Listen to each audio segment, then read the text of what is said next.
ನಮಸ್ಕಾರ ಸ್ನೇಹಿತರೆ, ನಾನು Triveni. Welcome to spiritual alchemy 7. Law of attraction ಅಂದರೆ ಏನು? ಲಾ ಆಫ್ ಅಟ್ರಾಕ್ಷನ್ ಅಂದರೆ ಸೈನ್ಸ್, ವಿಜ್ಞಾನ. ಹೇಗೆ ಅಂತೀರಾ? ಸಿಂಪಲ್ಲಾಗಿ ಎಕ್ಸ್ಪ್ಲೇನ್ ಮಾಡ್ತೀನಿ ನೋಡಿ. ಈಗ ನಮ್ಮ ಕೈಯಿಂದ ಯಾವುದಾದ್ರೂ ಒಂದು ವಸ್ತುವನ್ನ ಕೆಳಗೆ ಹಾಕಿದ್ರೆ ಅದು ಗಾಳಿಯಲ್ಲಿ ತೇಲ್ಕೊಂಡಿರಲ್ಲ ಅಲ್ವಾ, ಕೆಳಗೆ ಭೂಮಿ ಮೇಲೆ ಬೀಳುತ್ತೆ. ಯಾಕೆ ಬೀಳುತ್ತೆ ಅಂದರೆ ಗ್ರಾವಿಟೇಷ್ನಲ್ ಫೋರ್ಸ್ ಅಂತ ಸೈನ್ಸಲ್ಲಿ ಎಕ್ಸ್ಪ್ಲೇನ್ ಮಾಡಿದೆ ಅಲ್ವಾ. ಅದೇ ರೀತಿ ಲಾ ಆಫ್ ಅಟ್ರಾಕ್ಷನ್ ಅಂದರೆ ಕೂಡ ಅದು ಒಂದು ಲಾ. ಅಂದರೆ ನಮ್ಮ ಒಳಗೆ ಇರುವಂಥ ಎಮೋಷನ್ಸ್ನ ನಾವು ಯೂನಿವರ್ಸ್ಗೆ ಕಳಿಸಿದಾಗ ಯೂನಿವರ್ಸ್ ಅದೇ ಎಮೋಷನ್ಸ್ನ ಮ್ಯಾನಿಫೆಸ್ಟ್ ಮಾಡಿಕೊಂಡಾಗ ಅದು ನಮ್ಮ ಲೈಫಲ್ಲಿ ಕಳಿಸತ್ತೆ. ಇದು ಲಾ ಆಫ್ ಅಟ್ರಾಕ್ಷನ್ನ ಒಂದು ಸೈನ್ಸ್. ಇದು ಹೀಗಿರುವಾಗ ನಾವು ಅಸ್ಟ್ರಾಲಜಿನ ತಗೊಂಡ್ರೆ, ಅಸ್ಟ್ರಾಲಜಿ ಅಂದರೆ ಜಾತಕ, ಜ್ಯೋತಿಷ್ಯ ಇದೆಲ್ಲ, ಅದನ್ನು ತಗೊಂಡ್ರೆ ಅದು ಒಂದು ಕ್ಯಾಲ್ಕುಲೇಷನ್ನು. ಅಂದರೆ ಹೀಗೆ ಇರಬಹುದು, ಹಾಗಿರಬಹುದು ಅಂತ. ಅದು ಕೇವಲ ಅಂದರೆ ಅವರು ಆ ಗ್ರಹಗಳು ಅದನ್ನೆಲ್ಲ ನೋಡಿ ಅದರಿಂದ ಹೀಗಾಗಬಹುದು ಅನ್ನೋಂಥ ಒಂದು ಅವರ ಅನಿಸಿಕೆನ ಹೇಳ್ತಾರೆ. ಆದರೆ ಇದೇ ನಡೆಯುತ್ತೆ ಖಂಡಿತ ಅಂತ ಗಟ್ಟಿಯಾಗಿ ಹೇಳೋಕ್ಕಾಗಲ್ಲ.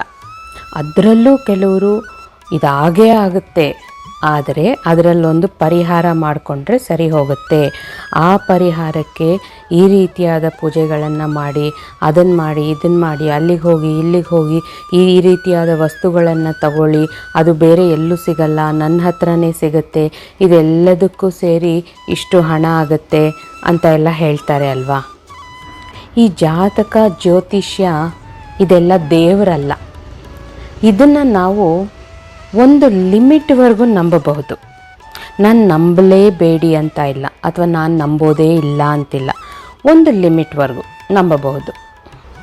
ಆಮೇಲೆ ಇನ್ನೊಂದು ವಿಷಯ, ಈ ಜಾತಕ ಹೇಳ್ತಾರಲ್ವ, ಈಗ ಸುಮ್ಮನೆ ಮೇಲ್ಮೇಲೆ ನಮಗೆ ಬುಕ್ಸಲ್ಲಿ ಸಿಗುತ್ತೆ, ಅಲ್ಲೂ ಇಲ್ಲೂ ಸಿಗುತ್ತೆ, ಅದನ್ನು ನೋಡಿ ಆ ನಾಲೆಡ್ಜಿಂದ ನಾನು ಜ್ಯೋತಿಷ್ಯ ಶಾಸ್ತ್ರ ಹೇಳೋರು ಅಂತ ಹೇಳೋರು ಇದ್ದಾರೆ.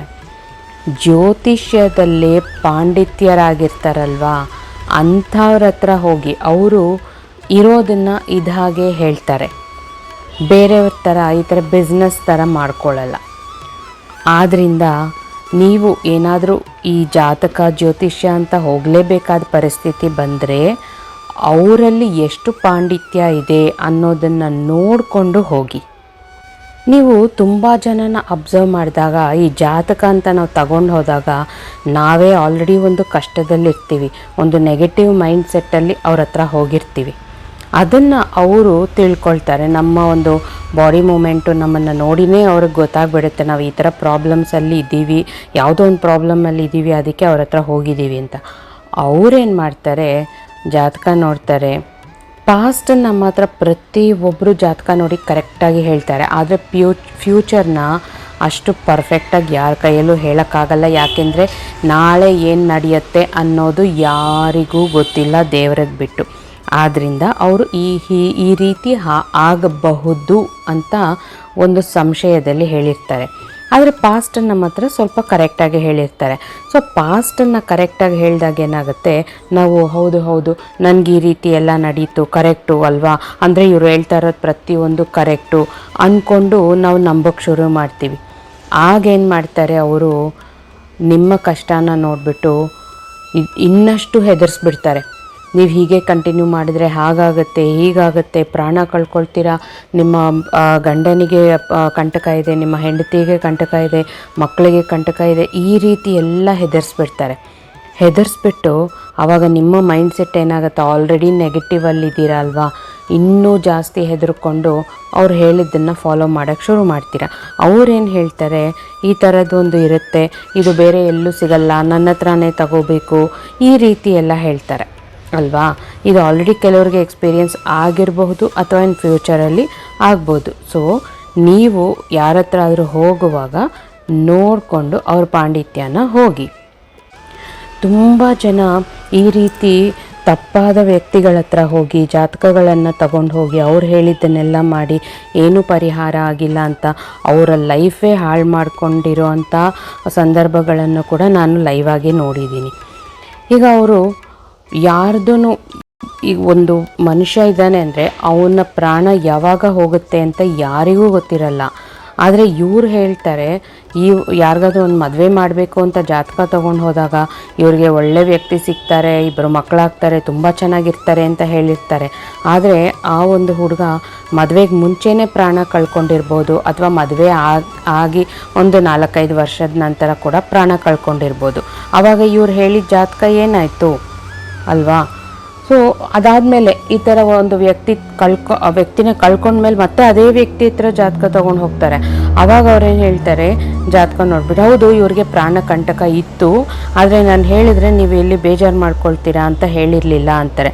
ಅಥವಾ ಈ ರೀತಿಯಾದ ಒಂದು ಪರಿಹಾರ ಮಾಡಬೇಕಿತ್ತು, ಅದು ನೀವು ಮಾಡಲಿಲ್ಲ, ಮುಂಚೆನೇ ಬರಲಿಲ್ಲ ನನ್ನ ಹತ್ರ, ಅದಕ್ಕೆ ನಿಮಗೆ ಈ ರೀತಿ ಆಯಿತು ಅಂತ ಎಲ್ಲ ಹೇಳ್ತಾರೆ. ಕೆಲವ್ರಿಗೆ ಇವ್ರು ಹೇಳಿರ್ತಾರೆ, ಈ ಜ್ಯೋತಿಷ್ಯರು, ಇವರಿಬ್ಬರಿಗೂ ಇಷ್ಟಿಷ್ಟು ಗಣಗಳು ಮ್ಯಾಚ್ ಆಗುತ್ತೆ, ಮದುವೆ ಆದರೆ ತುಂಬ ಚೆನ್ನಾಗಿರ್ತಾರೆ ಅಂತ. ಆದರೆ ರಿಯಲ್ ಲೈಫಲ್ಲಿ ಏನು ನಡೆದಿರುತ್ತೆ, ಮದುವೆ ಆಗಿ 6 ತಿಂಗಳೂ ಜೊತೆಯಲ್ಲಿದ್ದಿರಲ್ಲ, ಅವರು ಸಪ್ರೇಟ್ ಆಗಿರ್ತಾರೆ. ಅಥವಾ ಇವರಿಬ್ಬರಿಗೂ ಮ್ಯಾಚೇ ಆಗಲ್ಲ ಅಂತ ಹೇಳಿರ್ತಾರೆ. ಆದರೆ ಅವ್ರ ಮ್ಯಾರಿಡ್ ಲೈಫು ತುಂಬ ಚೆನ್ನಾಗಿರುತ್ತೆ, ಸಕ್ಸಸ್ಫುಲ್ ಮ್ಯಾರಿಡ್ ಲೈಫ್ನ ಅವ್ರು ಲೀಡ್ ಮಾಡ್ತಾ ಇರ್ತಾರೆ. ಸೊ ನಾನೇನು ಹೇಳಕ್ಕೆ ಬರ್ತೀನಿ ಅಂದರೆ, ಯಾರ ಫ್ಯೂಚರ್ನೂ ಪ್ರೆಡಿಕ್ಟ್ ಮಾಡೋದಕ್ಕೆ ಆಗಲ್ಲ. ಅಂದರೆ ಈ ರೀತಿಯೇ ಇದ್ದೇ ಆಗೋದು ಅಂತ ಖಂಡಿತವಾಗಿ ಹೇಳೋಕ್ಕಾಗಲ್ಲ. ಯಾಕೆಂದರೆ ನೆಕ್ಸ್ಟ್ ಮೂಮೆಂಟು, ಇವಾಗ ಇನ್ನೊಂದು 1 ಅವರ್ ಆದಮೇಲೆ ಏನಾಗುತ್ತೆ ನಮ್ಮ ಲೈಫಲ್ಲಿ ಅನ್ನೋದು ಯಾರಿಗೂ ಗೊತ್ತಾಗಲ್ಲ. ಹೀಗಿರುವಾಗ ಈ ಜಾತಕಗಳನ್ನು ನೋಡಿ ಹೇಗೆ ಹೇಳೋಕ್ಕಾಗತ್ತೆ?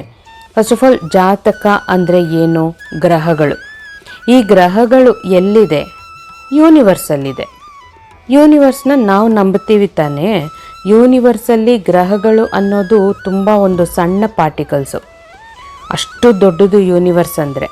ನಾವು ಯೂನಿವರ್ಸ್ನ ನಂಬಬೇಕಾದ್ರೆ ಈ ಜಾತಕಗಳನ್ನು ಎಲ್ಲಿವರೆಗೂ ನಂಬಬಹುದು ಅನ್ನೋದನ್ನು ಈಗ ನೀವು ಯೋಚನೆ ಮಾಡಿ. ನಮಗೇನು ಬೇಕೋ ಅದು ಯೂನಿವರ್ಸ್ ಕೊಡ್ತಾ ಇದೆ. ನಮ್ಮ ಒಳಗೆ ಏನು ನಡೆಯುತ್ತಾ ಇದೆ, ಯಾವ ರೀತಿಯಾದ ಎಮೋಷನ್ಸ್ ಇದೆ, ನಾವು ಏನು ಎಮೋಷನ್ಸ್ನ ಹೊರಗೆ ಹಾಕ್ತಾ ಇದ್ದೀವಿ ಯೂನಿವರ್ಸ್ಗೆ, ಅದೇ ನಾವು ಮ್ಯಾನಿಫೆಸ್ಟ್ ಮಾಡಿಕೊಂಡಾಗ ನಮಗೆ ಸಿಗುತ್ತಾ ಇದೆ. ಈ ರೀತಿ ಯೂನಿವರ್ಸೇ ನಮಗೆಲ್ಲ ಕೊಡಬೇಕಾದ್ರೆ ಯೂನಿವರ್ಸ್ ಒಳಗೆ ಎಲ್ಲೋ ಒಂದು ಸಣ್ಣದಾಗಿರುವಂಥ ಗ್ರಹಗಳನ್ನು ನೋಡಿ ಇವ್ರು ಹೇಳೋದನ್ನು ನಾವು ಹೇಗೆ ನಂಬಕ್ಕಾಗತ್ತೆ? ಅರ್ಥ ಆಗ್ತಿದೆಯಾ ನಾನು ಹೇಳ್ತಾ ಇರೋದು ಈ ಡಿಫ್ರೆನ್ಸು? ಈಗ ನಾವು ಇಷ್ಟೊಂದು ಮ್ಯಾನಿಫೆಸ್ಟೇಷನ್ಸ್ ಮಾಡ್ಕೊಳ್ತೀವಿ, ಎಷ್ಟು ಸಕ್ಸಸ್ಫುಲ್ ಸ್ಟೋರೀಸ್ ಜನ ಬಂದು ನನಗೆ ಹೇಳ್ತಾ ಇರ್ತಾರೆ, ನಾನು ಅದನ್ನು ಮ್ಯಾನಿಫೆಸ್ಟ್ ಮಾಡಿಕೊಂಡೆ, ನನಗಿದಾಯಿತು, ಮಕ್ಕಳಿಲ್ಲ ಅಂತ ಅಂದವ್ರಿಗೆಲ್ಲ ಮಕ್ಕಳಾಗಿದೆ, ಸಾಲಗಳಿರೋರಿಗೆಲ್ಲ ಸಾಲಗಳೆಲ್ಲ ತೀರ್ಕೊಂಡಿದೆ, ಈ ರೀತಿ ಮನೆ ಕಟ್ಟಬೇಕು ಅಂದ್ಕೊಂಡಿರೋರು ಕಟ್ಟಿದ್ದಾರೆ, ಮಕ್ಕಳಿಗೆ ಮದುವೆ ಮಾಡ್ಕೋಬೇಕು ಅಂದ್ಕೊಂಡಿರೋರು ಮಾಡಿದ್ದಾರೆ, ಜಾಬ್ ಬೇಕು ಅಂದ್ಕೊಂಡಿರೋರಿಗೆ ಸಿಕ್ಕಿದೆ. ಈ ರೀತಿ ನಮಗೆ ಬೇಕಾಗಿರೋದನ್ನೆಲ್ಲ ಯಾರಿಗೂ ಹೇಳದೆ ಕೇಳದೆ ನಮ್ಮ ಒಳಗೆ ನಮ್ಮ ಮನಸ್ಸಿಂದನೇ ನಾವು ಪಡ್ಕೊಳ್ಳೋಕ್ಕಾಗಬೇಕಾದ್ರೆ ಇದನ್ನೆಲ್ಲ ಹೇಗೆ, ಯಾಕೆ ನಂಬಬೇಕು ಅಂತ ನನ್ನ ಪ್ರಶ್ನೆ. ಕರೆಕ್ಟಾ? ನಿಮಗೆ ಇದು ಕರೆಕ್ಟ್ ಅನಿಸಿದ್ರೆ ಇದ್ರ ರಿಲೇಟೆಡ್ ಏನಾದರೂ ನೀವು ಕಾಮೆಂಟಲ್ಲಿ ಹೇಳ್ಬೋದು. ಸೊ ನಾವು ಇದ್ರ ಬಗ್ಗೆ ನಾವೆಲ್ಲ ಡಿಸ್ಕಸ್ ಮಾಡ್ಬೋದು. ಸೊ ನಾವು ಯೂನಿವರ್ಸ್ನ ಏನಾದರೂ ಕೇಳಿದಾಗ ಅದು ಕೊಡ್ತಾ ಇದೆ ಅಂದಾಗ ನಾವು ಸಂತೋಷವಾಗಿ ಸ್ವೀಕರಿಸಿ ಯಾರನ್ನು ನಂಬಬೇಕು? ನಮ್ಮನ್ನು ನಾವು ನಂಬಬೇಕು. ನಮ್ಮ ಮೇಲೆ ನಮಗೆ ಒಂದು ಸೆಲ್ಫ್ ಕಾನ್ಫಿಡೆನ್ಸ್ ಇರಬೇಕು. ನಮ್ಮನ್ನು ನಾವು ನಂಬಿಕೊಂಡು ಯೂನಿವರ್ಸ್ನ ಏನಾದರೂ ಇಂಥದ್ದು ಬೇಕು ಅಂತ ಕೇಳಿದಾಗ ನಾವು ಪಾಸಿಟಿವ್ ಥಾಟ್ಸಲ್ಲೇ ಇದ್ದು, ಪಾಸಿಟಿವ್ ಮೈಂಡ್ಸೆಟ್ಟಲ್ಲೇ ಇದ್ದು ಯೂನಿವರ್ಸ್ನ ಇದು ಬೇಕು ಅಂತ ಕೇಳಿದಾಗ ಅದು ಕೊಡ್ತಾ ಇದೆ. ಹಾಗೆ ಕೊಡೋವಾಗ ಈ ಜಾತಕಗಳೆಲ್ಲ ಯಾಕೆ ಬೇಕು? ಯಾರಿಗೋ ಯಾಕೆ? ನನಗೇನೆ ರೀಸೆಂಟಾಗಿ ಒಂದು ಇನ್ಸಿಡೆಂಟ್ ನಡೀತು. ನನಗೆ ಒಬ್ಬರು ಲೇಡಿ, ನಾನು ಈ ಜಾತಕಗಳಲ್ಲೆಲ್ಲ ತುಂಬ ಪಾಂಡಿತ್ಯ ಹೊಂದಿದ್ದೀನಿ ಅಂತ ಹೇಳಿದರು. ಅವರು ನನ್ನ ಮಕ್ಕಳ ಜಾತಕನ ಕೇಳಿದರು. ಅವರು ಹೇಳಿದೆ, ನಾನು ಇಂಥ ನಕ್ಷತ್ರ, ಇಂಥ ಡೇಟ್ ಆಫ್ ಬರ್ತ್ ಅಂತ ಹೇಳಿದೆ. ಅವ್ರು ಆ್ಯಕ್ಚುಲಿ ಗೆಸ್ಟಾಗಿ ಬಂದಿದ್ದರು. ಇನ್ನು ಅವರನ್ನು ನಾವು ಇನ್ಸಲ್ಟ್ ಮಾಡಬಾರ್ದು ಅಂತ ಅವ್ರು ಕೇಳಿದ್ದಕ್ಕೆ ಹೇಳಿದೆ. ಬಟ್ ನನಗೇನು ಇಂಟ್ರೆಸ್ಟ್ ಇರಲಿಲ್ಲ ಹೇಳೋದಕ್ಕೆ. ಹೇಳಿದ್ಮೇಲೆ ಏನು ಮಾಡಿದ್ರು, ಇಬ್ಬರದ್ದು ಜಾತಕ ತುಂಬ ಚೆನ್ನಾಗಿದೆ ಅಂತ ಎಲ್ಲ ಪಾಸಿಟಿವ್ಸ್ ಹೇಳಿದರು. ಆಮೇಲೆ ಏನು ಮಾಡಿದ್ರು, 2ನೇ ಮಗಂದು ಅವನದು ಮಾರ್ಚ್ 17 ಬರ್ಡೇ. ಅವ್ರೇನು ಹೇಳಿದ್ರು, ಇವನಿಗೆ ಪ್ರಾಣಕಂಟಕ ಇದೆ, ಮಾರ್ಚ್ 17 ಅಂದ್ರೇ ಅದು ನೆಗೆಟಿವ್ ಒಂದು ಡೇಟು. ಪುನೀತ್ ರಾಜ್ಕುಮಾರ್ ಅವರು ಹುಟ್ಟಿದ್ದು ಮಾರ್ಚ್ 17, ಅವ್ರು ಬೇಗ ಪ್ರಾಣ ಕಳ್ಕೊಂಡ್ರು.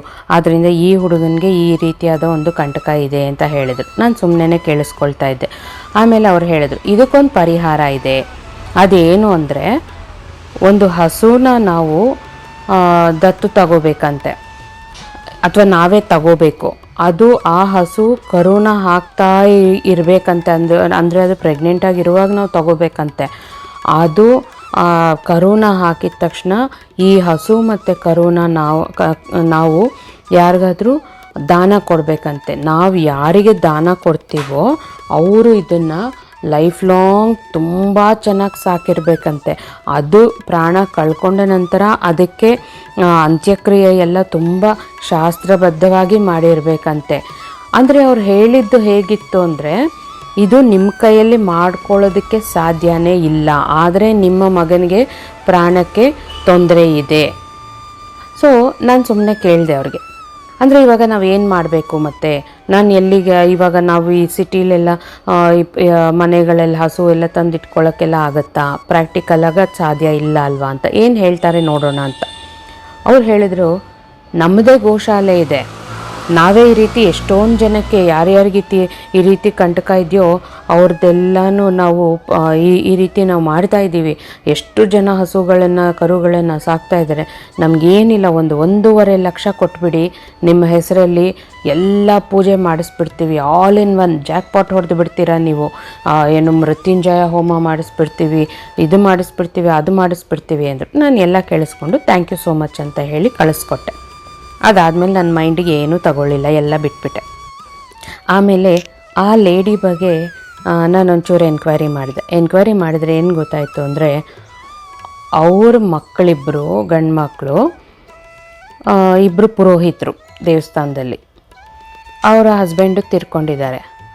ಆ ಇಬ್ಬರು ಮಕ್ಕಳಲ್ಲಿ ದೇವಸ್ಥಾನ ಯಾರಿಗೆ ಬೇಕು, ಅವ್ರಿಗೆ ಇನ್ನೊಂದು ಅಂಗಡಿ ಯಾವುದೋ ಇದೆ, ಅದಕ್ಕೆ ಯಾರಿಗೆ ಬೇಕು ಅಂತ ಹೊಡೆದಾಡಿಕೊಂಡು ಆ ಮಕ್ಕಳು ಕೋರ್ಟ್ಗೆಲ್ಲ ಹೋಗಿದ್ದಾರೆ. ಈಗ ಇವ್ರಿಗೇ ಈ ಪ್ರೆಡಿಕ್ಷನ್ ಅನ್ನೋದು ಜಾತಕಗಳು ನೋಡಿ ಹೇಳೋದೆಲ್ಲ ಗೊತ್ತಿದ್ರೆ ಮುಂದಕ್ಕೆ ಏನಾಗುತ್ತೆ ಅಂತ ಇವ್ರಿಗೆ ಗೊತ್ತಿರುತ್ತಲ್ವಾ. ಆ ಗಲಾಟೆಗಳಿಗೆ ಪರಿಹಾರ ಮಾಡ್ಕೊಳ್ಳೋಕ್ಕೆ ಇವ್ರಿಗೆ ಗೊತ್ತಿರುತ್ತೆ ತಾನೇ, ಇವರೇ ಮಾಡ್ಕೋಬೋದಲ್ವಾ. ಮತ್ತು ಯಾಕೆ ಮಾಡ್ಕೊಂಡಿಲ್ಲ ಅವರು, ಬೇರೆಯವ್ರಿಗೆ ಯಾಕೆ ಹೇಳ್ತಾರೆ? ಅರ್ಥ ಆಯ್ತಾ ನಾನು ಹೇಳ್ತಿರೋದು?